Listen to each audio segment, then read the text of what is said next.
Hey guys, tonight we journey into the heart of ancient Rome, not to witness its triumphs or politics, but to explore something darker, stranger. While Rome gave us roads, aqueducts, and legal systems, it also gave us some of the most absurd, theatrical, and downright disturbing punishments the ancient world ever saw. So before you get comfortable, take a moment to like the video and subscribe, but only if you genuinely enjoy what I do here. And let me know in the comments where you're tuning in from and what time it is for you. It's always fascinating to see who's joining us from around the world. Now, dim the lights, maybe turn on a fan for that soft background hum, and let's ease into tonight's journey together. Vestals buried alive, the high price of virginity. In ancient Rome, the Vestal virgins were the spiritual equivalent of national Wi-Fi. If they went down, everything went wrong. These women were handpicked before puberty to serve the goddess Vesta, keeper of the eternal flame. Their job? Keep that sacred fire burning, and more importantly, stay away from men. For 30 years. Now, breaking a vow of chastity in ancient Rome wasn't just frowned upon, it was treated like detonating a nuke in the middle of the Senate. If a Vestal was caught fooling around, the punishment was literally being buried alive. Yes, alive. Not metaphorically cancelled, not sent to the naughty corner, straight up entombed underground. Why buried and not, say, executed with a sword like a normal ancient crime? Simple. Romans believed you couldn't spill a Vestal's blood. It would offend the gods. So they found a delightful loophole. Dig a pit, lower her in with a flickering oil lamp, a little bread, and a pitcher of water. Because hey, hydration matters. And then seal her in. Voila, no blood, no mess, no divine tantrums. The poor girl would lie there in the dark, thinking about her life choices while Rome dusted off its hands and moved on. You'd think the guys she got caught with would suffer the same fate, but nah, they were usually whipped to death in public. Still brutal, just quicker. To be fair, becoming a Vestal was a big honor. You got front row seats at the games, travelled in fancy carriages, and even had the power to pardon condemned prisoners with a single word. But all of that came with one little catch. Mess up once, and you're sleeping underground, permanently. And yes, Rome took it that seriously. One famous Vestal, Cornelia, was accused during Emperor Domitian's reign. Before being sentenced, she reportedly shouted, "Does Caesar think I've had sex with a god then? Because no mortal man touched me?" Bold move. Didn't work. So if you're ever feeling overwhelmed by your job, just remember, at least your boss isn't threatening to bury you in a hole with some stale bread and a dusty oil lamp. Rome, where HR policies were written in stone, and fear. Poena cullae, death in a sack, with animal roommates. Ah, ancient Rome, the birthplace of philosophy, architecture, and punishments that sound like fever dreams. Let's talk about poena cullae, which translates to penalty of the sack. And no, this isn't some quirky medieval game show. It's what happened if you committed the ultimate Roman taboo, killing your father. Romans didn't just slap you with a fine or toss you in jail. No. If you murdered dear old dad, they gave you the deluxe punishment package, starring you and 4 unfortunate animals. First, the Romans would tie your hands, maybe give you a moment to reflect on your life choices. Spoiler, you'd made bad ones. Then sew you into a large leather sack. Sounds cozy, right? But it gets better. Joining you in the sack were a dog, for loyalty you lacked, a monkey, because why not add chaos, a snake, to slither through your regrets, and a rooster, perhaps to announce your doom at sunrise. Then the sack, now bursting with bad decisions and animal rage, was hurled into a river, ideally a deep one. The result? A flailing, yelping, screeching, hissing blender of panic and poetic justice. No one really knows why these specific animals were chosen, but historians think it was symbolic. Dogs represented family, monkeys chaos, snakes deceit, and roosters vigilance. Basically, your sins made flesh and feathers. Can you imagine the moment inside that sack? You're being headbutted by a monkey while a snake coils around your leg, the dog's losing its mind, and the rooster thinks it's a Tuesday. If this sounds like the worst escape room ever, you're not far off. The punishment was rare, thankfully, but Rome revived it occasionally just to make a point, usually under emperors who loved the theatrical. It wasn't just about killing the criminal, it was about making a statement, and maybe traumatizing a few spectators while they were at it. So next time your dad makes a lame joke or forgets your birthday, just be glad you weren't born in Rome. Back then, patricide didn't mean therapy. It meant sack time with the serpent circus. Crucifixion. But upside down, flipping the script on suffering. When we hear the word crucifixion, most of us think of one thing: a wooden cross, a slow, agonizing death, and a warning to anyone watching not to mess with the state. It was Rome's signature punishment, brutal, public, and humbling. But leave it to the Romans to occasionally throw in a little creative flair.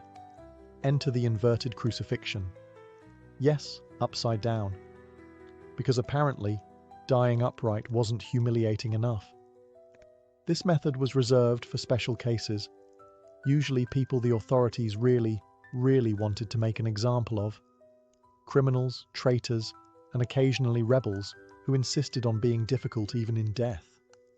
But perhaps the most famous upside-down crucifixion was that of St. Peter, one of Jesus' 12 apostles. According to tradition, when Peter was sentenced to die by crucifixion under Emperor Nero, he made a strange request. "Crucify me upside down. I'm not worthy to die like my Lord." And Rome, being the efficiency machine that it was, said, "Sure, why not?" Now here's where things get a little intense. Crucifixion was already one of the worst ways to die, combining asphyxiation, blood loss, and total public humiliation. But flipping the body changed the dynamic. Blood rushed to the head, muscles strained in unnatural ways, breathing became nearly impossible, and it hurt. A lot. Think of it like this. It's the difference between sitting through a boring lecture and sitting through that lecture upside down while someone drives nails into your ankles. Not quite the same vibe, but this wasn't just about suffering. It was about symbolism. An inverted cross became, ironically, a symbol of humility. Peter's choice was meant to show reverence, not rebellion. Unfortunately, that image later got co-opted by horror movies and metal bands, giving it a very different PR spin. The Romans, they didn't care about the symbolism. For them, it was about sending a message. Cross us, and we'll make your death as weird and memorable as possible. So the next time you're hanging out, hopefully not literally, remember that ancient Rome could turn any punishment into performance art. Upside-down crucifixion wasn't just death. It was death with dramatic direction. Decimation, the original team-building exercise with a twist of trauma. When you think of a motivational speech, you might picture a coach yelling, "We win together, we lose together," but in ancient Rome the phrase could easily have been, "We march together," or "1 in 10 of you dies." Welcome to the charming world of decimation, a military punishment so brutal it makes modern boot camp look like a spa day. Here's how it worked. If a Roman unit showed cowardice in battle, tried to desert, or mutinied, the commander had a nuclear option. Not in the explosive sense, more like the psychological warfare sense. The entire group would be lined up, and every 10 soldiers would draw lots. The lucky one? He got beaten to death by his 9 comrades, with clubs, stones, or whatever was nearby. Yes, you heard that right. Not only did you face death, you also had to kill your buddy, the guy you probably just shared wine and bread with the night before, all to prove loyalty to Rome. It was like Survivor, Roman Legion edition, except nobody won immunity and everyone left traumatized. And don't assume they got a break afterward. The 9 survivors didn't get high fives and a long weekend. Nope. They were given barley instead of wheat for rations, a Roman way of saying, "We're disappointed in you," and forced to camp outside the fort's safety. The logic behind decimation was cold but effective. If you feared your own comrades more than the enemy, you'd think twice about running away. And oddly, it worked. Roman discipline was legendary, and decimation kept soldiers marching in line, even if they had to step over a few bodies to do it. One of the most infamous uses of decimation was by Crassus, the wealthy general who formed a triumvirate with Julius Caesar and Pompey. After a humiliating defeat in the Spartacus slave revolt, he decimated a disgraced unit. Because nothing says, "we're back on track," like a casual in-house massacre. So next time your boss says, "we need to boost team accountability," just be glad you're not living under Crassus. In Rome, failure wasn't just punished, it was distributed. The fork of heretics, a medieval neck workout. Nobody asked for. Let's say you lived in ancient Rome, or more accurately, the later Roman Empire, during those twilight centuries when things got weirder, darker, and way more obsessed with heresy. You spoke out against the church or challenged some sacred belief. Rome didn't just scold you, it gifted you an accessory you'd never forget, the fork of heretics.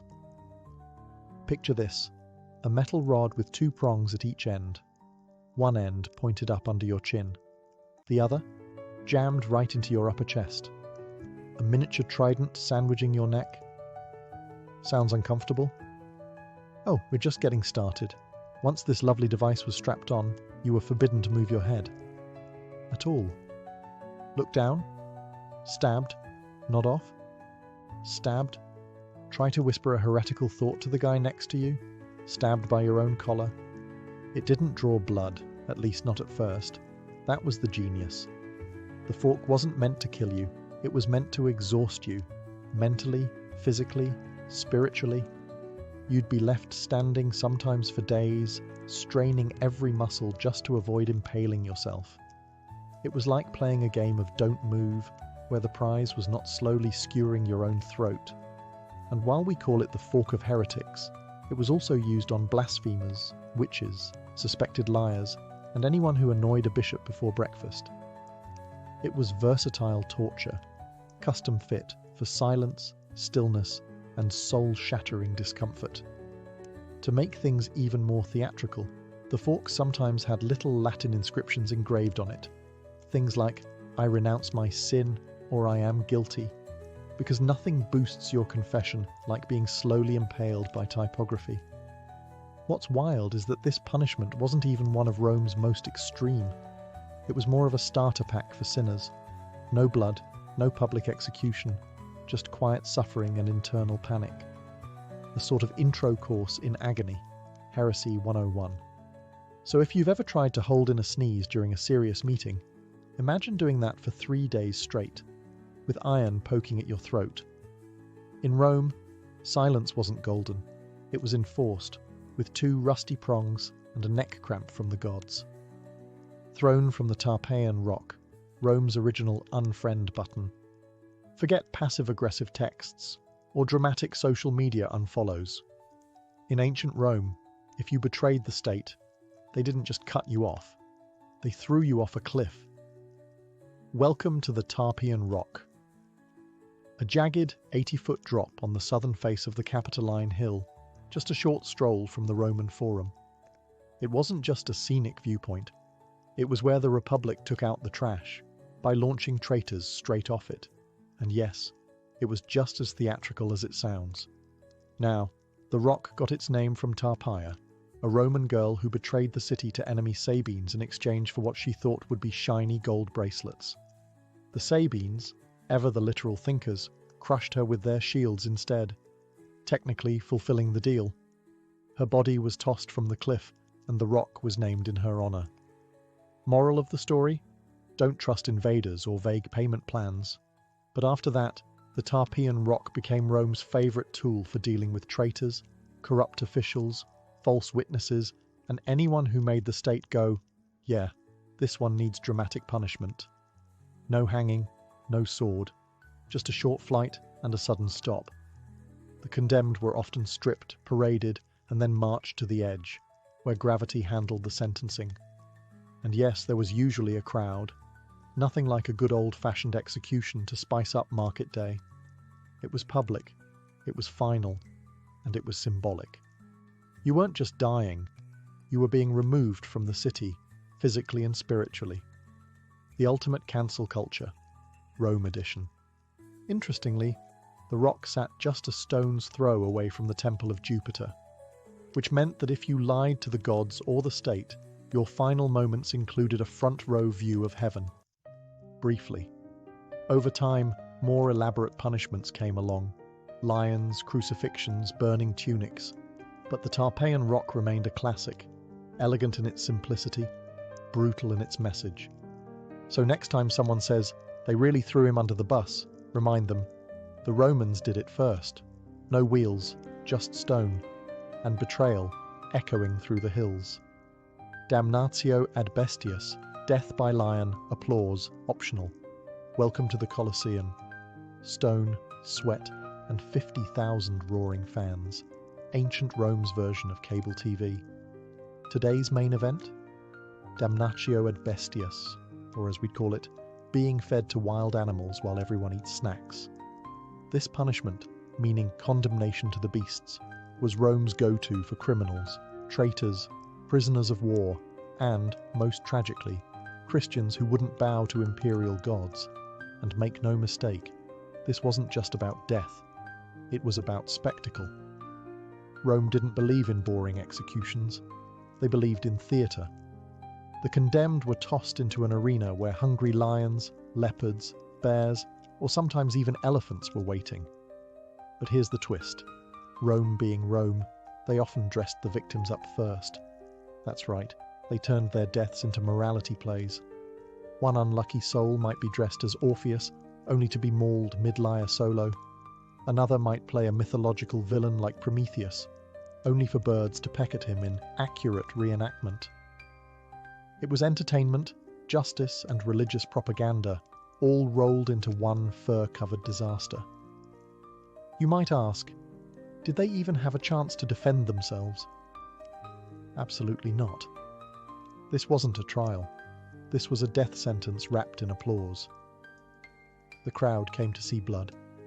And if the lions were sleepy that day, no problem. Romans had tricks, like poking them with hot irons or starving them for a couple of days beforehand. Showtime must go on. And remember, this wasn't limited to hardened criminals. You could end up in the arena for theft, political dissent, or even being on the wrong side of religious law. The only thing standing between you and lion lunch?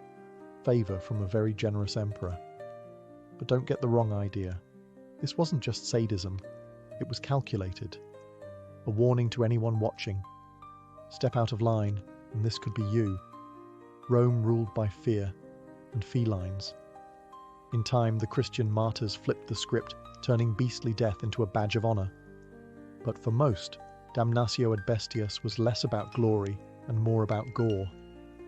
So the next time you grumble about jury duty, be glad it doesn't involve dressing as a myth and dodging leopards.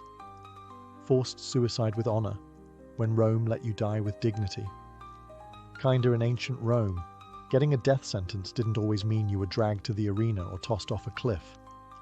Sometimes, if you were lucky, or rather, politically connected, you got a special kind of punishment. Forced suicide. Sounds contradictory, right?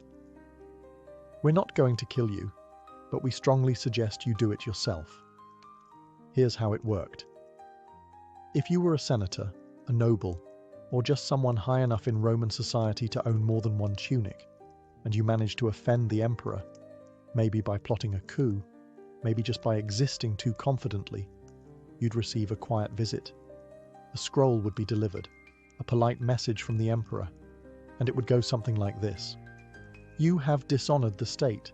Please, take the honorable route out.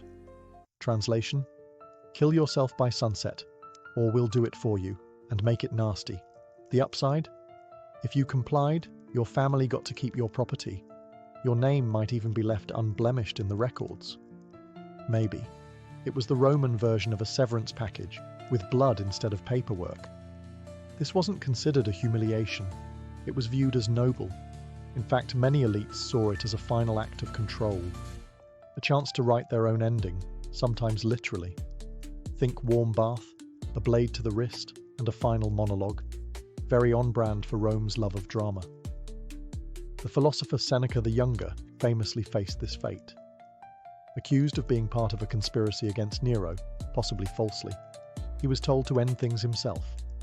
He slit his wrists, then his ankles, but the bleeding would always kill you. Sometimes, they just let you do it beautifully. The wooden donkey, when sitting became a crime. If you've ever complained about an uncomfortable chair, ancient Rome would like a word, because one of their more imaginative punishments involved a piece of furniture, the now infamous wooden donkey, or as it should have been called, the pain pony of doom. This device wasn't an actual donkey, of course. It was a tall, narrow, sharply angled wooden beam, shaped like an A-frame with a razor-thin peak. The condemned, usually thieves, slaves, or rebellious soldiers, were forced to straddle it. That's right. Their entire body weight pressed down on that sharp edge, right between the legs. But wait, it gets worse. To really drive the point home, pun intended, weights were often tied to the person's ankles. Gravity did the rest. The longer you sat, the more the beam tore into your flesh. Slowly, painfully, and depending on how generous the executioner was feeling, you might be left there for hours. Now, the Romans didn't invent the wooden donkey. It likely came from earlier Middle Eastern torture traditions. But oh, did they embrace it with flair. Because if there was one thing Rome loved, it was punishment with pageantry. This wasn't always a death sentence. Sometimes it was just used as a very persuasive form of public humiliation. Picture it. A crowded square. A merchant caught cheating customers, now wailing atop the donkey while kids laughed and vendors sold snacks. It was pain, performance, and a life lesson all in one. Even worse, Roman generals sometimes used it as field discipline. Soldiers who disobeyed could find themselves straddling the donkey as a reminder to follow orders, because nothing says morale booster like internal bleeding. And yes, there were occasional modifications. Some donkeys were metal, some had spikes. One record even mentions a heated version, because apparently Rome was taking feedback and innovating on the fly. It was humiliating, it was brutal, and it turned the simple act of sitting into a punishment that could scar you for life, physically and mentally. So the next time your office chair feels a bit stiff, just remember, at least it's not a sharp triangle and no one's tying rocks to your feet. In ancient Rome, bad posture wasn't your biggest problem. The furniture was. Branding the face, when your mugshot was permanent. In a world without ID cards, background checks, or Google searches, ancient Rome had a simple solution for keeping track of criminals. Just burn it onto their face. Yes, we're talking about branding. Not the kind companies do with logos, but the kind where your actual forehead becomes a crime label. And if you were a thief, runaway slave, or repeat offender, congratulations, you now had a permanent facial feature that screamed, "Do not trust this guy." The branding was usually done with a heated metal rod, pressed into the skin with the gentle mercy of a blacksmith on a deadline. Letters like F for fur, thief, or C for calumnia, false accuser, were scorched onto your forehead or cheek. Think of it as the ancient Roman version of a one-star Yelp review, but on your skull. And this wasn't done in some private back room. Oh no. Branding was public, a spectacle, a lesson.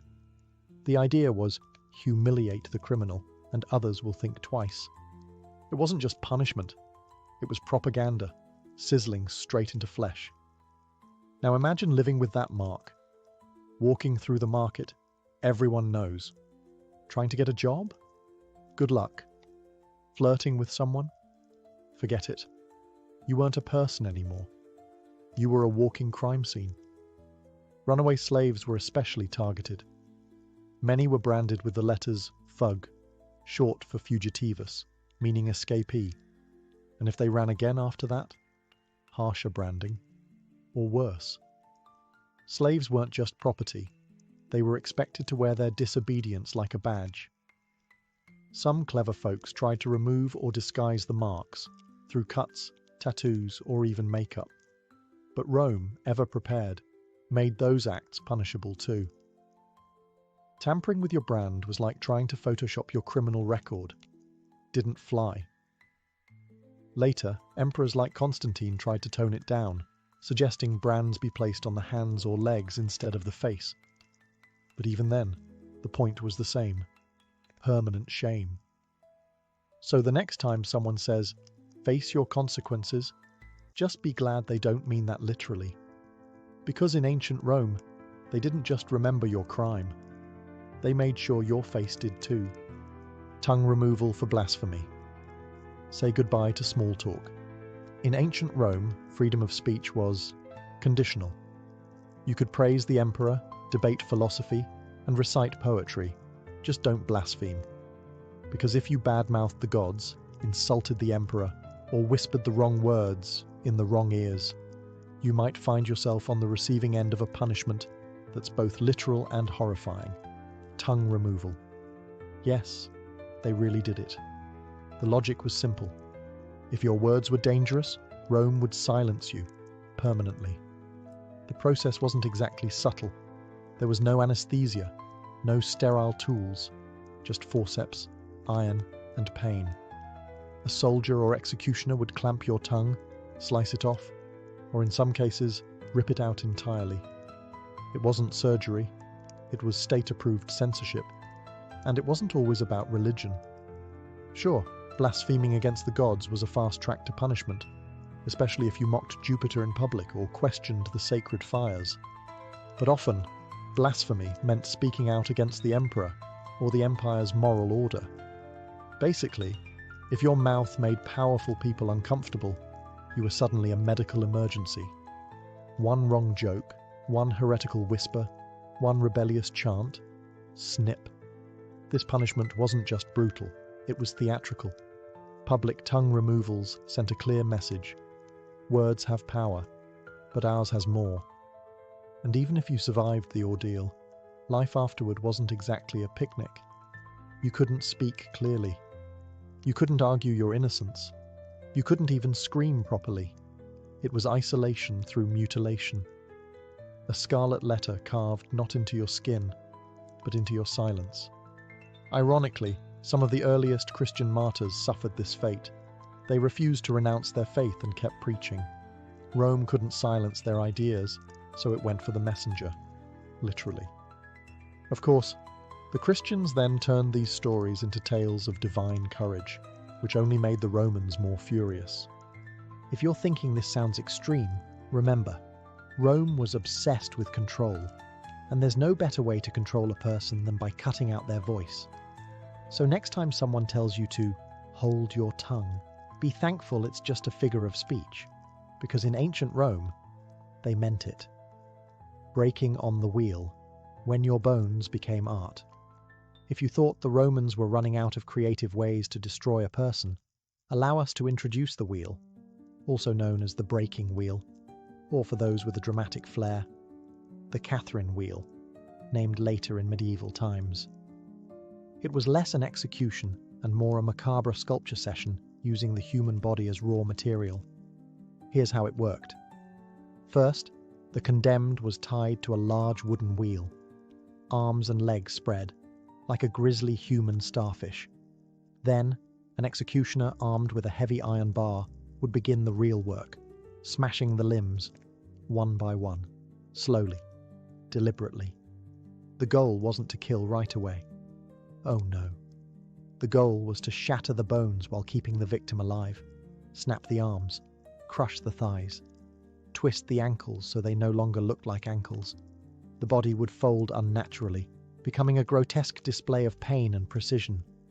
But the pièce de résistance, the broken body was then woven through the wheel's spokes, limbs bent and threaded like a nightmarish macrame project. Sometimes the wheel was hoisted up on a pole, like a flag of warning. Other times, it was left to spin gently in the wind, because why not add ambiance?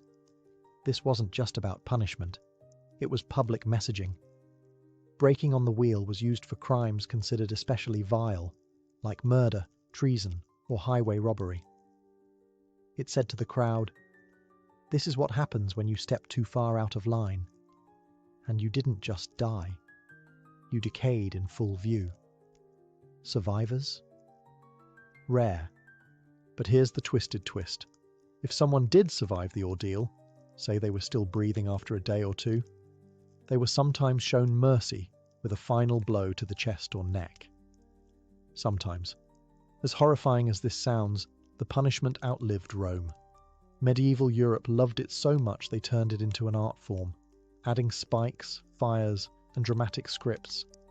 Rome had simply set the stage. So next time you think your commute is rough, remember, at least you're not strapped to a wooden wheel, becoming the centerpiece of a public bone gallery. In Rome, justice wasn't blind. It was bold, brutal, and built for maximum exposure. Execution by hot ash, death by the grainy slow burn. When it came to killing creatively, ancient Rome always had something simmering. Literally, enter one of its lesser-known but deeply disturbing punishments, execution by hot ash. It's not as famous as crucifixion or the lions, but it might just be one of the slowest and most psychologically terrifying ways to die ever devised. No swords, no bloodshed, no quick release, just ashes. Heated, suffocating, and endless. This gruesome method is credited, unsurprisingly, to Emperor Nero, a man who treated executions like performance art. In one recorded instance, Nero had an enemy buried up to the neck in a pit. So far, classic Rome. But instead of beheading or stoning him, Nero added a twist. A funnel was inserted into the man's mouth, and hot ash was slowly poured in. Not boiling water, not fire, ash. At first glance it seems harmless. Ashes are soft, right? But here's where the genius horror kicks in. The ash is scorching. It clogs the throat, sears the lungs, and suffocates from within. It doesn't kill fast. It chokes. Slowly, gradually. You feel every moment, every breath turning to fire, every swallow becoming your last.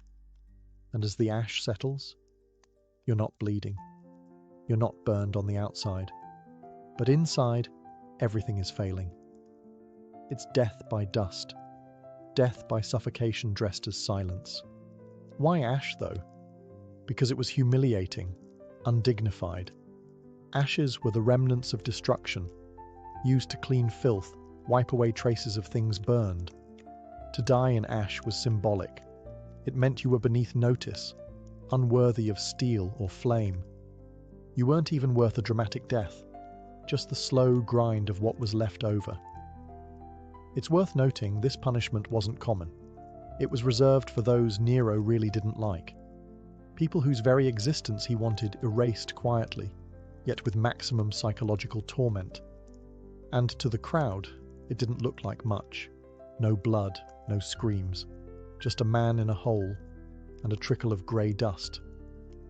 So the next time someone tells you, ashes to ashes, dust to dust, remember that in Nero's Rome, that wasn't just poetic. It was protocol.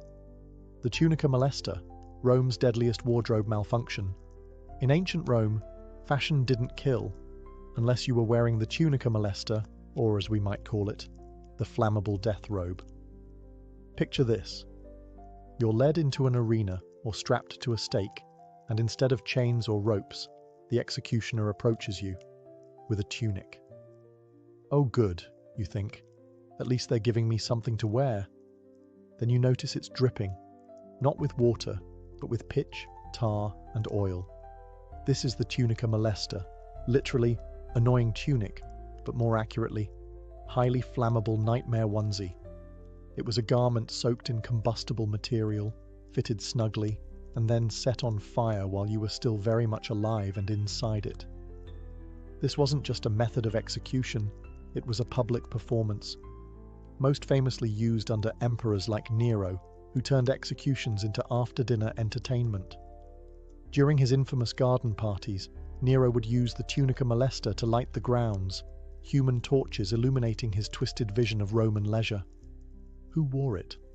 Arsonists, traitors, Christians, anyone deemed worthy of a particularly theatrical end. The flames clung to the body, melting skin, igniting hair and searing lungs.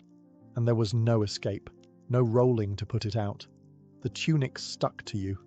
It burned with you.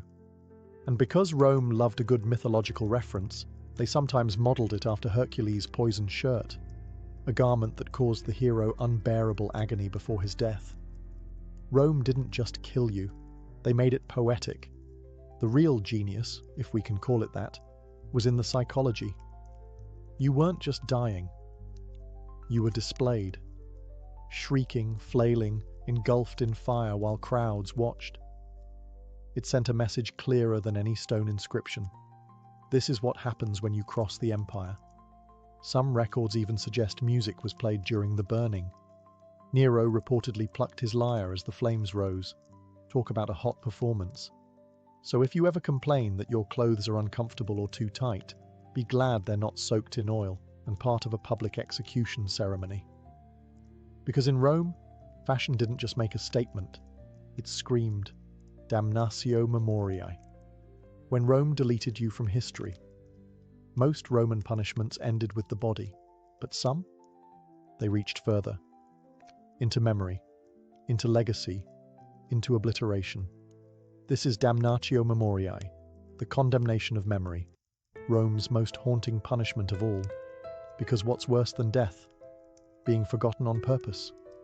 If you were an emperor who embarrassed the state, a general who rebelled, or a senator who fell too far from grace, Rome might not just kill you, they would erase you. Completely. Statues, smashed or defaced, inscriptions, chiseled out, portraits, painted over. Your name? Struck from official documents, coins, and monuments. If you had achievements, they were reassigned. If you had supporters, they were silenced. And the most devastating part? It worked. Many of the people subjected to damnatio memoriae were powerful, known, feared. Yet today, we don't even remember their names, because Rome was that good at deletion. Whole reigns vanish into silence.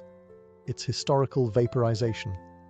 One of the most famous examples was Emperor Geta, brother of Caracalla. After Caracalla had him assassinated, in their own mother's arms no less, he didn't stop there. He ordered Geta's image removed from every mosaic, painting, and bust. Thousands of inscriptions were edited, his name scratched out by hand. In some surviving art, you can still see the ghost of Geta's figure. Awkward gaps, half faces, names partially scraped away. It's chilling, like history caught in the act of forgetting. But damnatio memoriae wasn't just about vengeance. It was about control. If Rome could rewrite the past, it could sculpt the future. If you could make it seem like someone never existed, then maybe their ideas didn't exist either. It was the empire's way of saying, you were never here, and if anyone says otherwise, they'll be next. There's something terrifyingly modern about it too. We talk today about cancel culture, social erasure, reputations destroyed in hours. But Rome was doing it 2,000 years ago, just with chisels instead of tweets. So as we close this strange journey through Rome's most bizarre punishments, remember this: the cruelest punishment wasn't fire or lions or ropes. It was the silence that followed. Because in ancient Rome, the worst thing that could happen to you was to be forgotten. In the early 1800s, the American landscape stretched endlessly westward, wild, unknown, and whispering promises to those bold enough to chase them. The East, crowded with cities, factories, and fading farmland, had begun to feel tight, constrictive. But the West, that was the dream. A blank canvas with just enough danger to make the paint stick. It began as a whisper, in taverns, in church pews, around dinner tables. Stories of open land, of rivers that shimmered like silver, of valleys that bloomed without effort. The Louisiana Purchase in 1803 had more than doubled the size of the young United States. Suddenly, there was space, unimaginable space, and it belonged to no one, or so the government claimed.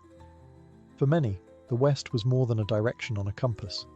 It was a fresh start, a place where your name didn't carry your debts, where nobody asked where you were from, only what you could do with your hands. It called to dreamers and desperados alike, farmers looking for new soil, widows seeking peace, and adventurers chasing legends carved out of campfire tales. There were no highways, no guarantees, and no second chances. Every journey westward began with uncertainty. Would the wagon survive the mountains? Would the river freeze too soon? Would there be food on the other side? And yet, tens of thousands went. Entire families, with infants swaddled in flour sacks and grandmothers tucked between crates of salted pork, set off into the unknown. To go west was to gamble everything, but to stay behind felt like surrendering to a life of limits. The frontier wasn't just a place on a map. It was a test of will, of grit, of the ability to carve order out of chaos using nothing but timber, steel, and raw hope. And as the sun sank behind endless prairies and mountain ridges, casting long shadows on wagon wheels and weary faces, one thing was clear. America's story wasn't written yet. It was being dragged slowly westward, one rickety mile at a time. Before the pioneers could brave the wild frontier, they had to build a vessel that would carry not just supplies, but their entire future. Enter the covered wagon, the backbone of the westward migration. It was no stagecoach or fancy carriage. It was a wooden box on wheels, held together by sweat, hope, and iron nails. Most families didn't build wagons from scratch. They bought them or modified existing carts. The most famous type was the Conestoga, but on the frontier, something smaller, lighter, and cheaper was needed. That became the prairie schooner, so named because its canvas top, billowing in the wind, looked like a ship sailing across grassy seas. But this ship didn't carry gold or jewels. It carried salted pork, flour, beans, cast iron pots, a spinning wheel, a Bible, and maybe one good quilt. Every inch was accounted for. Space was life. And weight? Weight could kill you. A fully loaded wagon might hold up to 2,000 pounds, any more, and the oxen pulling it would collapse long before you reached the Rockies. Horses were too delicate, mules too expensive. Oxen were the true engines of expansion, slow, stubborn, but unbreakable. Families slept in the wagons, under them or beside them. Privacy was a luxury few could afford. And despite what Hollywood suggests, people didn't ride inside all day. That would jostle bones and bruise backs. Most walked, mile after mile, day after blistering day. Wagons weren't just transportation, they were survival pods. They held medicines, spare wagon tongues, gunpowder, and seeds. Some even carried baby chicks in boxes beneath the wagon bed to start a coop once the family settled. And yet, for all their practicality, wagons were also symbolic. They were hope on wheels. Once the oxen were yoked, once the wheels creaked into motion, there was no turning back. The house was sold. The land behind was gone. All that remained was the trail, the sky, and the belief that something better lay ahead. Every bump, every cracked axle, every muddy crossing was one line written in the story of American expansion, carved not in ink, but in wheel ruts and willpower. Life on the trail was not the romantic adventure story some might imagine. It was long, grueling, and soaked in dust. Each day began before sunrise. Roosters weren't needed. The creak of leather harnesses and the groan of wagon wheels were alarm clocks enough. The average wagon train moved about 10 to 15 miles per day, depending on weather, terrain, and how many axles broke that morning. Over time, trails like the Oregon, Santa Fe, and California routes carved themselves into the earth, each lined with discarded belongings, broken wheels, and the graves of those who never made it west. Meals were simple, hearty, and endlessly repetitive. Coffee was a luxury, water a gamble. Streams could be clean or crawling with bacteria. Boiling it helped, if you had the fuel and time. Otherwise, it was luck and prayer. Food was rationed: salted meat, hardtack, dried beans, and sometimes wild game, if someone could shoot straight. Wild onions and berries became treasured delicacies. Illness was the greatest killer on the trail. Cholera swept through camps like wildfire. It came from contaminated water and killed quickly, within hours sometimes. Dysentery, scurvy, and snake bites took others. There were no doctors, only home remedies and hope. Sometimes hope wasn't enough. Still, there were moments of joy. Children played with sticks and stones or skipped along the wagon's shadow. Weddings occasionally took place on the trail. So did births. Entire families were forged not just by blood, but by shared hardship and dust-soaked camaraderie. At night, the wagons circled, not to fend off native attacks, as often mythologized, but for protection against thieves, animals, and the cold wind. Fires were lit, bread was baked on hot stones, and someone might pull out a fiddle. For a few hours, laughter and music pushed back the darkness. But rest was always brief. Tomorrow brought more walking, more wilderness, and fewer guarantees. Life on the trail was survival by routine. You learned to love your boots and hate your blisters. You learned to mourn quietly and move forward anyway.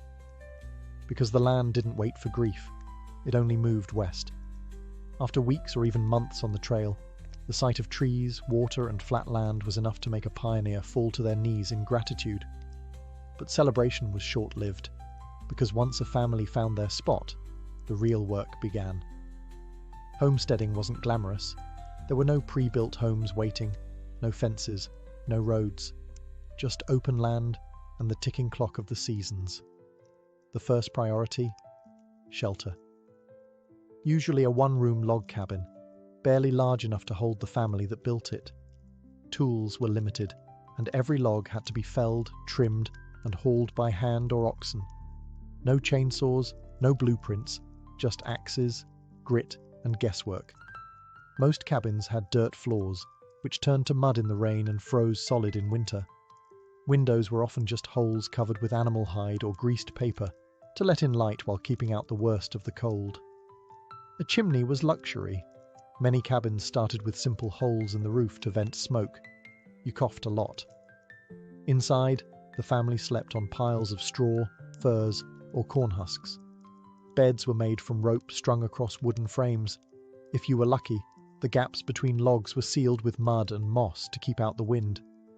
If you weren't, the wind came in anyway.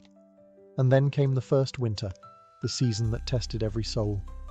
If the family hadn't stored enough firewood or food, the months ahead could mean starvation or frostbite. Snowstorms might trap them inside for days. Coyotes howled in the dark. Wolves circled. But still the frontier spirit endured. Families made candles from animal fat.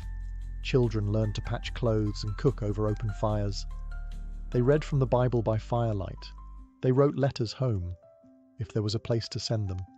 Neighbors were few and far between. But when a new cabin appeared on the horizon, help was offered. A shared roof raising, a borrowed cow, a hot meal. Survival wasn't about toughness. It was about community. One family couldn't last, but 10 might. The first winter on the frontier wasn't just cold. It was a quiet crucible, where dreams were either hardened into resolve or buried beneath the snow. On the American frontier, strength wasn't measured in muscle alone. It was measured in endurance, sacrifice, and quiet, relentless courage. And no one embodied that more than frontier women. Forget the dainty damsels of dime novels. These women were warriors in aprons. The moment they stepped off the wagon, they became builders, farmers, midwives, butchers, doctors, and teachers, all wrapped into one. If something needed doing, they did it, because there was no one else. They woke before dawn to churn butter, bake bread, and milk cows, all before most men even rubbed their eyes. They planted gardens, preserved food, tended to livestock, and sewed everything the family wore, often from scratch. In times of sickness, they administered herbal remedies. In childbirth, they acted as midwives, sometimes for neighbors, sometimes for themselves, alone. A woman on the frontier could kill a snake with a shovel in the morning and teach her children to read by afternoon. She might lose a child to fever, and still have dinner on the table by sundown.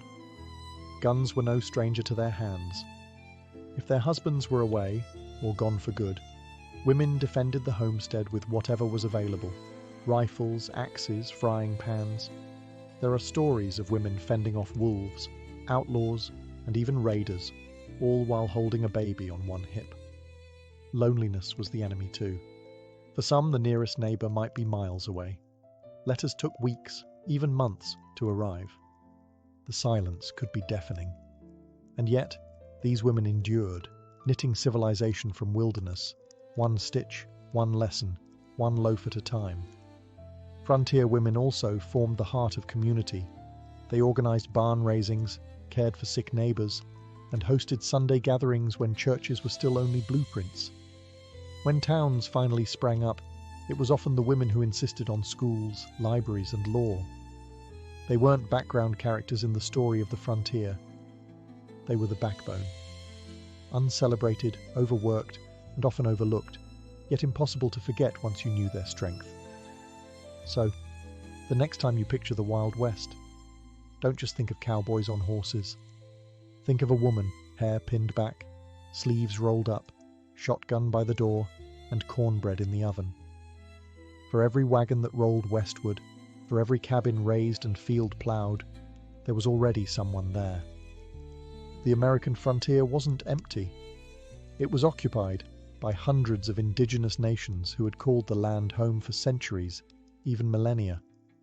From the Great Plains to the Pacific coast, the land was deeply woven with native life: hunting grounds, sacred sites, migration paths, rivers filled with meaning. But to the US government, and to most pioneers, this wasn't seen as home. It was seen as potential, and so began a long, painful unraveling of promises. The US government signed treaty after treaty with native tribes, agreements that promised peace, land rights, and resources. But almost every one of these treaties was broken. As settlers poured westward, tribes were pushed back, then pushed again. Sometimes it was with ink, sometimes with fire and bullets. Entire nations were forced onto reservations, often barren and far from ancestral homes. The Cherokee, Choctaw, Lakota, Comanche, and dozens more were made strangers on their own land. Some native groups tried diplomacy, others resisted. Armed conflicts erupted. The Black Hawk War, the Sand Creek Massacre, Little Bighorn. But even when native warriors won a battle, they lost the war. The government simply kept coming, with troops, with railroads, with settlers hungry for space and willing to claim it at any cost. It wasn't just a land grab. It was cultural erasure. Children were taken from families, sent to boarding schools where they were punished for speaking their languages. Sacred traditions were outlawed. Native identity was treated as something to be erased, civilized, or rewritten. And yet, through it all, indigenous peoples survived. Their languages were whispered in secret. Their songs were sung in defiance. Their stories passed down like living fire. The romantic image of the frontier often forgets this cost. But the truth remains. Westward expansion was not a triumph for all. For many, it was a slow, devastating march of loss. To understand the American frontier is to hold both truths at once: the resilience of pioneers and the tragedy of the people they displaced. Because history, like the land itself, holds more than one story.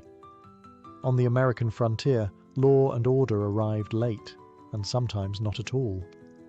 In many newly settled towns, there were no police, no courthouses, and no jails. Justice was less about due process and more about who had the loudest voice, the fastest draw, or the biggest gang behind them. In short, the law on the frontier wore many faces, and not all of them were good guys. At first, it was the vigilantes who stepped in. Citizens' committees would form when a crime was committed: a horse stolen, a shop robbed, or worse. They held makeshift trials in saloons or under trees. And if guilt was assumed, punishment came fast. A bullet, a rope, or being run out of town with a warning and a bruised ego. Eventually, the towns grew, and with them came lawmen, sheriffs, marshals, and deputies. Names like Wyatt Earp, Bat Masterson, and Wild Bill Hickok became legend. Some were brave, some were crooked. Most were a little of both. With a tin badge and a revolver, they were the thin line between chaos and order. But just as quickly as lawmen arrived, so did the outlaws. The frontier was a magnet for drifters, deserters, gamblers, and gunslingers looking to vanish into the dust. Men like Billy the Kid, Jesse James, and Butch Cassidy didn't just rob banks and trains. They captured imaginations. Newspapers turned them into folk heroes, even as they left trails of bodies and broken safes behind. Frontier justice was unpredictable. A man could be hanged for stealing a horse, or walk free after a murder if the jury liked his story better. Bribes worked. So did threats. And sometimes, justice was just revenge in a fancier hat. Even the courtroom, when it existed, was often little more than a general store with a judge who also ran the hardware counter. Despite the chaos, or maybe because of it, frontier communities slowly built systems of law. Judges replaced vigilantes. Prisons replaced tree limbs. But the myths never died, and maybe they never will. Because on the edge of the known world, justice wasn't blind. It was armed, dusty, and didn't ask twice. At first, the American frontier moved at the speed of a wagon wheel, slow, creaky, and weather permitting. But by the mid to late 1800s, the silence of the prairie was shattered by a new sound: the steam whistle. The arrival of the railroad changed everything. Suddenly, journeys that once took months by wagon could be completed in days. The Transcontinental Railroad, completed in 1869, connected east to west in a steel embrace that transformed the frontier from wilderness into a corridor of commerce. Settlers flooded in. Towns popped up overnight beside new depots, and goods, everything from stoves to sewing needles, arrived by train, no longer hoarded or handmade. For pioneers, the railroad meant survival. It meant medicine could arrive before a fever turned deadly. It meant crops could be sold beyond the local market. It meant letters, long delayed by weather and rivers, could now travel in days. The frontier became less of a gamble and more of a calculated risk. But the railroad didn't come alone. Alongside it ran the telegraph wire, thin, humming strands of copper that stitched the country together with dots and dashes. The telegraph gave the frontier something it had never had before: instant communication. A rancher in Wyoming could get news of a presidential election within minutes. A sheriff could call for help from 100 miles away. Isolation, the great fear of the early pioneer, was dying, one beep at a time. The impact was huge. Economies expanded. Government reached farther. Law enforcement got faster. But not everyone welcomed it. Indigenous tribes saw railroads and telegraph poles as intrusions, signals that the land they once roamed freely was now bound by wires and owned in sections. Some fought back, sabotaging lines, derailing trains, delaying the inevitable. Yet progress rolled on. The iron horse was unstoppable. Towns that the railroad skipped were left to wither. Others boomed, becoming cities almost overnight. The wilderness was shrinking, mile by mile, rail by rail. And while the frontier spirit didn't disappear, it was no longer isolated. It was plugged in, connected, and commercialized. The frontier was still wild, but now it ran on steam and signals. By the end of the 19th century, something profound had changed. The line that once separated wilderness from settlement, the famed frontier line, had blurred, faded, and finally disappeared. In 1890, the US Census Bureau officially declared, "There can hardly be said to be a frontier line." In other words, the American frontier was closed. The great push westward was over. The forests had been cleared. The railroads linked coast to coast. The buffalo were nearly gone. Tribes were confined to reservations. The land once vast and mysterious, had been measured, mapped, and sold by the acre. But what did that mean? For some, it meant victory. The dream had been realized, a continent tamed, a nation stretched from sea to sea. For others, especially native peoples and displaced communities, it meant erasure, loss, and a bitter silence where homelands had once been. Yet the end of the frontier wasn't just about geography, it was about identity. The rugged individualism, the myth of the lone pioneer, the campfire stories of heroism and hardship, these didn't vanish.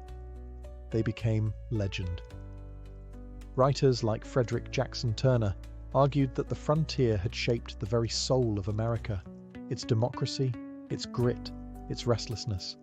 The frontier taught Americans to adapt, to survive, to rely on themselves and their neighbors. It gave birth to the cowboy, the log cabin president, the gold rush prospector, all icons woven into the fabric of national myth. But the reality was messier. The frontier was sweat, dirt, disease, and death. It was brave and brutal, hopeful and unjust. It was full of contradictions, and its legacy remains a reflection of that tension. Today the frontier lives on, not in geography, but in spirit, in the idea that pushing into the unknown, whether it's land, science, or space, defines what it means to be American. The wagons no longer roll, the cabins are museums, the trails are highways. But if you listen closely, you can still hear echoes in the prairie wind, carried on stories passed down from those who dared to go farther. The American frontier didn't vanish. It became the foundation. Nemo. Before there were instruments, there was rhythm, the beat of a foot on earth, the clap of two hands, the thump of a heart in a quiet chest. Music did not begin with wood or string or bone. It began with the body. It began with breath. Tens of thousands of years ago, long before writing, agriculture, or architecture, early humans found something extraordinary in sound. In caves and on plains, around fires and in forests, they discovered that certain movements, a stomp, a shout, a whistle, could stir emotion, call attention, or even comfort fear. Music, it seems, is not a cultural invention. It is a biological instinct. Imagine a small group of hunter-gatherers huddled in the flickering light of a fire. One begins to hum, a low rising tone. Another claps in rhythm. A third starts to mimic bird calls. There are no words, just sound. And in that moment, they are no longer just individuals surviving the elements. They are connected. They are human. Before the flute, before the drum, sound itself was sacred. Many anthropologists believe that early music may have emerged from imitation, copying animal calls for hunting or mimicking natural sounds to communicate across distances. But at some point, these sounds crossed the line from utility to expression. A rhythm became more than a signal. It became a language of emotion. A hum became a lullaby. A scream became a song. There's a theory that music came before language, or at least alongside it, that before we spoke, we sang. Infants even today respond more instinctively to tone and melody than to speech. Something about pitch, rhythm, and vibration is hardwired into us. We didn't just invent music, we remembered it. And perhaps most beautifully, these first sounds weren't reserved for the elite or the gifted. They were universal, a shared experience of early humans across continents. Music was made in Africa, Asia, Europe, anywhere there were voices and hands and something to strike or shake. Before the first flute was carved from bone, before strings were stretched and drums were skinned, humans already knew sound could move the soul, and that was just the beginning. In the chill of Ice Age Europe, where mammoths roamed and glaciers carved the land, a quiet revolution took place, not in tools or fire, but in sound. Somewhere in a cave, an early human picked up a hollow bird bone, bored a few holes into it, and blew. Out came a tone, pure, haunting, intentional. This was no accident. This was the birth of the musical instrument. Archaeologists have uncovered bone flutes dating back over 40,000 years, making them some of the oldest known instruments on Earth. Found in sites like the Hohlfels cave in Germany, these flutes were made from vulture wing bones or mammoth ivory, not easy materials to work with. But their makers took the time to carve finger holes at precise intervals, allowing for a range of notes. That precision tells us something profound. This wasn't random. It was music. Structured, repeatable, crafted for expression. Why did they do it? Perhaps the sound mimicked birdsong, a call to nature.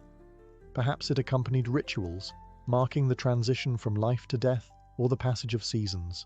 Or maybe, just maybe, someone made a flute because they wanted to make beauty in the darkness. It's easy to think of prehistoric humans as crude, focused solely on survival. But the flute suggests otherwise. It speaks of creativity, of a mind that looked at a bone and didn't see food, but possibility. These instruments also imply community. A flute played alone makes music, yes, but in a group, it creates rhythm, harmony, and shared experience. Around a fire, flutes may have joined voices, clapping or drumming on logs and stones. The music would rise, echoing off cave walls, the first concerts in human history. And consider this. These Ice Age flutes predate the invention of agriculture, the wheel, and even writing.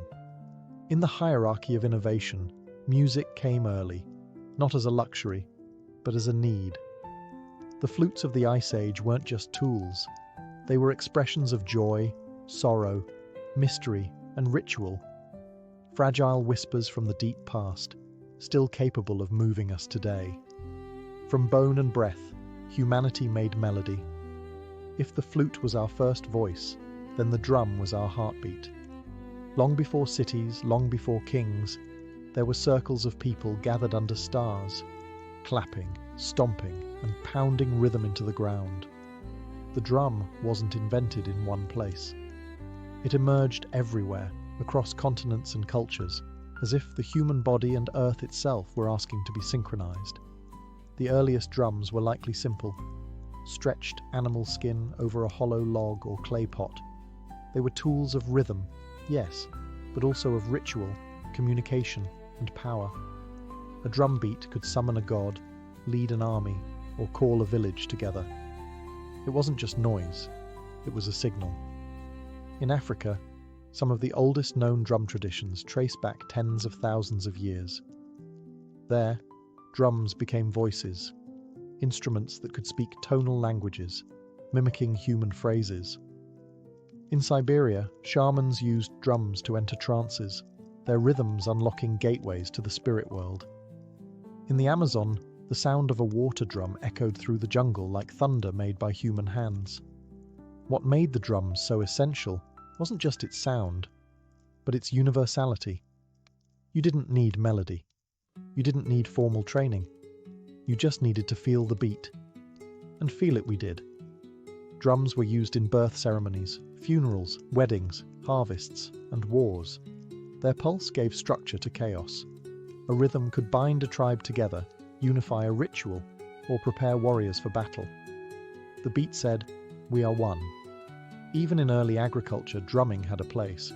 Farmers beat sticks to scare away birds.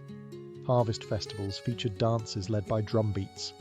Rhythm marked time, not just hours, but seasons, cycles, and transitions. Over time, drums evolved. People added carvings, paint, and spiritual symbols to their instruments. Drums were not just functional, they were sacred objects, representing fertility, protection, or divine connection. And always, they connected us. Across language barriers, across generations, across worlds. In a world before clocks, electricity, or writing, rhythm was how we counted and how we felt.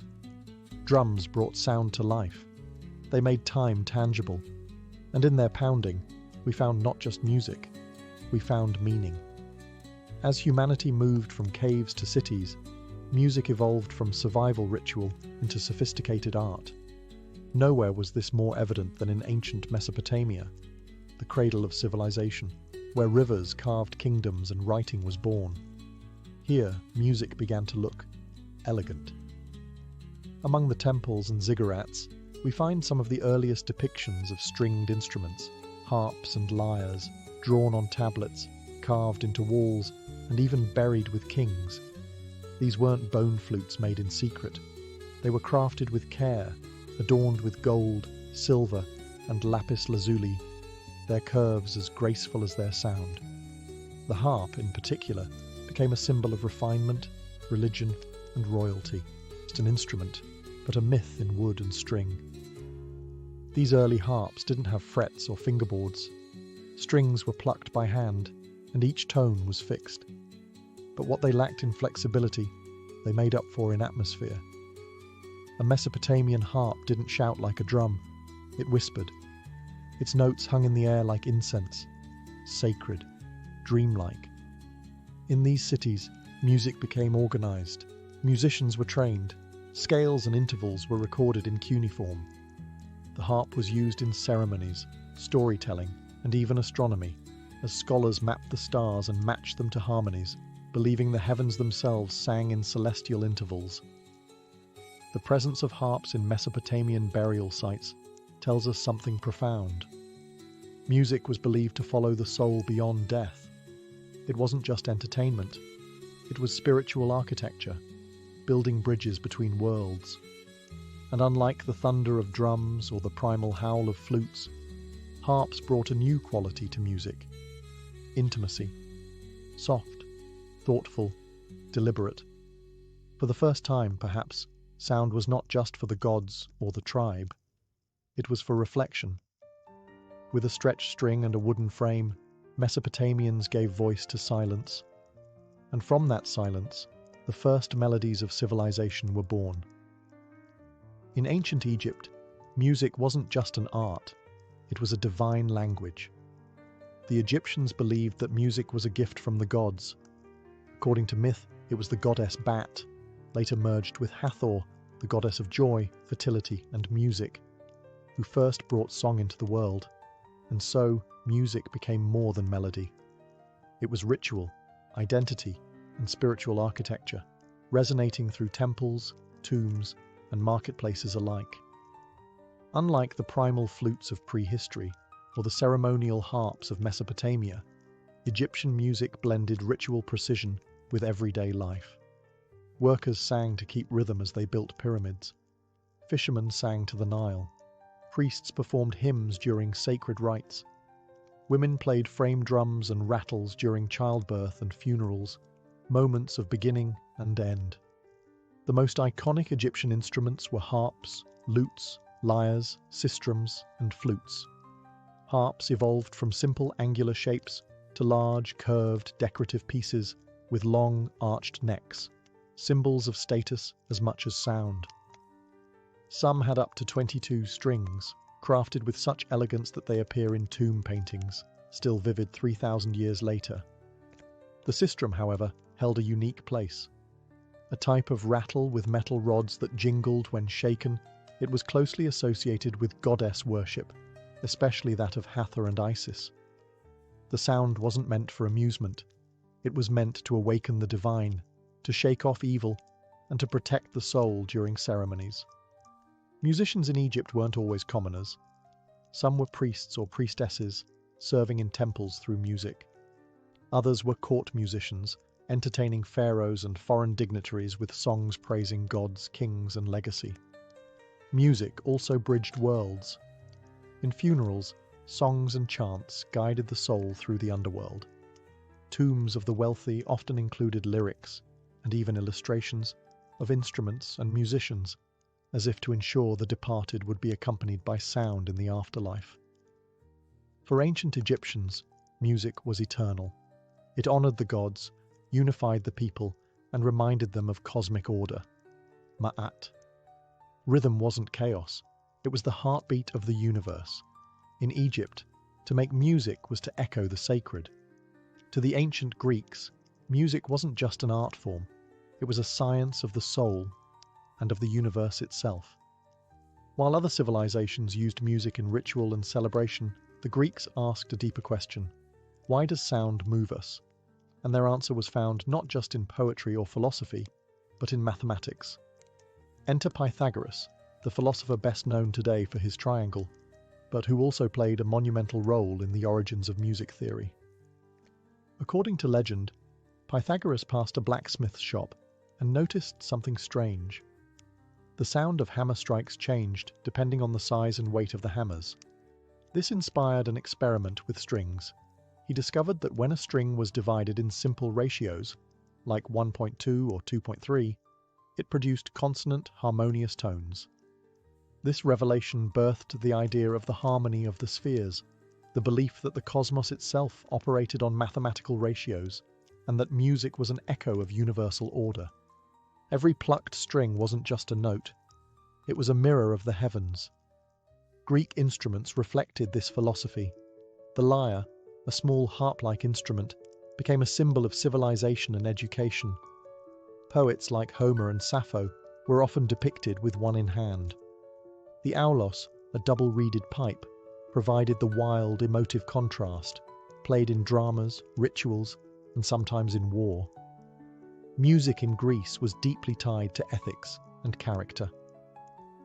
The philosopher Plato believed different musical modes could influence the soul, some inspiring courage, others promoting laziness or chaos.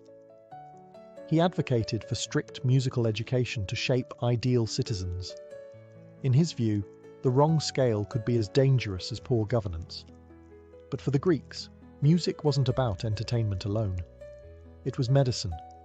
It was morality. It was mathematical perfection vibrating through flesh and air. They laid the foundations for music theory, notation systems, and acoustics. Their understanding of intervals, scales, and harmony would echo for centuries through Roman, medieval, and modern thought. In Greece, music became more than sound. It became a bridge between reason and emotion, between numbers and beauty, a place where the soul could both calculate and soar. If Greece gave music its philosophy, Rome gave it volume. In the Roman world, music was about function, form, and force. It accompanied festivals, religious ceremonies, gladiator games, and most famously, the battlefield. Where the Greeks saw music as a bridge to the divine, the Romans saw it as a tool of order and empire. One of the most iconic instruments of Roman power was the cornu, a massive, curved brass horn shaped like a G and often taller than the soldier who carried it. The cornu wasn't for melody, it was for command. Its blast signaled troop movements, battle charges, and retreat orders across noisy battlefields. Roman generals didn't just shout, they orchestrated war. Alongside the cornu was the tuba, no relation to the modern one, a straight trumpet that could cut through the chaos of combat. Together, these instruments helped keep the Roman army, the most disciplined force in the world, moving in sync. Imagine tens of thousands of soldiers marching in time to the brassy, haunting calls of these ancient horns. It wasn't just organization, it was psychological warfare. But Roman music wasn't all military. In temples, tibiae, double flutes, accompanied sacred rites. In arenas, music opened gladiator games, not unlike a modern national anthem before a sporting event. At banquets, lyres and hydraulis, an early water-powered pipe organ, created ambience for elite guests. Music flowed through Roman daily life like wine, structured, performative, essential. They borrowed heavily from the Greeks, but reworked everything to fit their own ethos. Where Greece emphasized individual expression and introspection, Rome emphasized public spectacle and control. Music was entertainment and propaganda, and when Rome absorbed Egypt, Judea, Gaul, and beyond, it absorbed their sounds too. Roman music became a mosaic, blending African rhythms, Eastern melodies, and Mediterranean instruments into something vast and ever-evolving. Yet unlike Greek philosophers, Roman thinkers wrote little about the theory of music. They played it, used it, marched to it, but rarely analyzed it. For Rome, sound was a means, not a mystery. In the end, Rome didn't refine music. It amplified it, until even the farthest provinces heard the beat of the empire's drums. While the West marched to the rhythms of empire, the East was exploring something else, the soul of sound. In ancient India, music was not merely an art form, it was a path to the divine. Rooted in the Vedas, some of the oldest sacred texts in existence, Indian music began as chant. The Samaveda, in particular, was a collection of hymns designed not just to be read, but sung. These chants followed intricate melodic patterns called saman, meant to elevate consciousness and harmonize the universe. As Indian civilization evolved, so did its instruments. The veena, an early stringed instrument, became associated with Saraswati, goddess of knowledge and the arts. The mridangam, a barrel-shaped drum, kept time during sacred performances. Every note, every rhythm was tied to ragas and talas, melodic and rhythmic frameworks that were believed to evoke specific emotions, times of day, even spiritual states. Music wasn't for entertainment. It was discipline, meditation, a way to balance inner energies and touch the eternal. Meanwhile, in ancient China, music was equally sacred, but also political. The legendary Emperor Shun, one of China's mythical 5 emperors, was said to have harmonized the empire through music. Chinese philosophy, especially Confucianism, held that proper music led to moral behavior and social order. The right notes created harmony not just in the soul, but in the state. Instruments were carefully designed to reflect cosmic balance. The guqin, a 7-stringed zither, was played in solitude by scholars and sages. Its soft, meditative tones, meant to reflect introspection and virtue. The sheng, a mouth-blown reed instrument, symbolized unity through its many pipes working as one. The bianzhong, a set of bronze bells, was used in royal courts to represent hierarchy and ritual structure. Chinese music was tuned to precise mathematical intervals that matched natural cycles, aligning humanity with the heavens. In both India and China, music was not separate from life. It was life, a mirror of the cosmos, a code of discipline, a sacred pulse. While Rome used music to conquer, the East used it to commune, with the divine, with nature, with the self. From the thrum of bone flutes in Ice Age caves to the shimmering strings of Mesopotamia, from Egyptian sistrums that summoned gods to Chinese zithers that calmed emperors. Music has always been more than entertainment.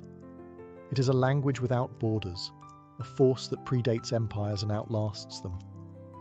But why has music endured when so many other inventions have faded? Because music speaks directly to something we can't explain, the emotional center of our being. It comforts, warns, excites, unites, mourns. It's what a lullaby offers to a crying child, what a funeral drum says when words fall short, what a national anthem stirs before a battle or a game. Music is intuitive. A melody from the Andes can move someone in Africa. A drum beat from a Polynesian island might feel familiar to someone in Scandinavia. It's not the notes we recognize, it's the feeling they carry. And music is flexible, it adapts, it absorbs. It survives colonization, migration, war, and revolution. Instruments cross oceans, songs change languages, scales evolve. But the core remains: rhythm, tone, expression. Across history, we've used music to define identity. Tribes, nations, religions, revolutions, all have had their songs. But we've also used it to transcend identity, to collaborate, to connect. Music doesn't require a shared tongue. It only requires ears and a heart that listens. Modern science now confirms what ancient wisdom intuited. Music alters brainwaves, reduces stress, and triggers memory. Alzheimer's patients, even when words vanish, remember melodies. Soldiers cope with trauma through sound. Babies respond to lullabies before they can speak.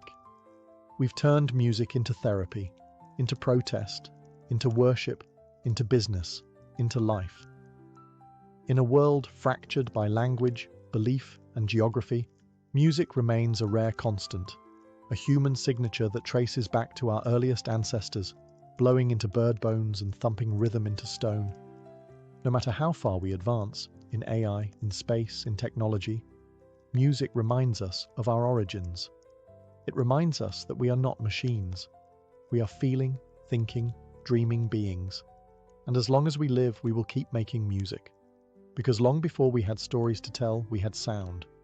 And sound made us human.